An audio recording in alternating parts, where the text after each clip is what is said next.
Hey everybody, welcome back to the channel. In today's video, I'm going to show you how to jump start your Subaru Outback. Okay, so this is a 2019. You want to open the driver's side door, and then down here, you see the little diagram of the car with the hood up.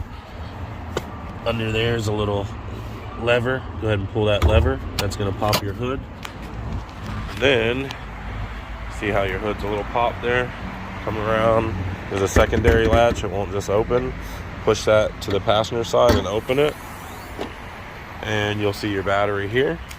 You can go ahead and lift up this little plastic cover for your positive, and I'll hook up my jump box.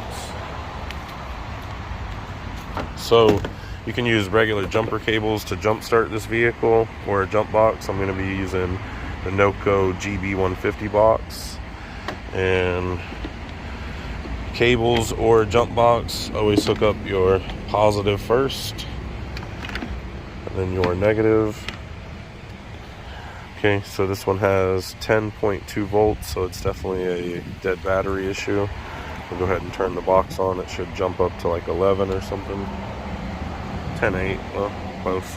Okay, go ahead and start it if you would.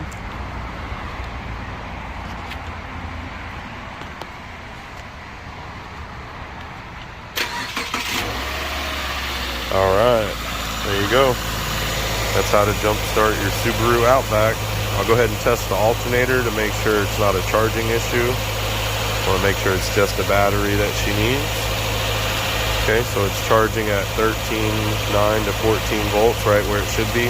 Anything under 13.7 is no good, and anything over 14.3 is no good. So this alternator is doing its job. This is the alternator right here. That's what generates your power once you get it running. And there's your battery. That's how to jump start it. Turn our box off and disconnect it. Alright, you guys, that's how to jump start your Subaru Outback. I hope you enjoyed the video. Don't forget to like and subscribe. Drop me a comment, and I'll see you guys on the next one. Bye now.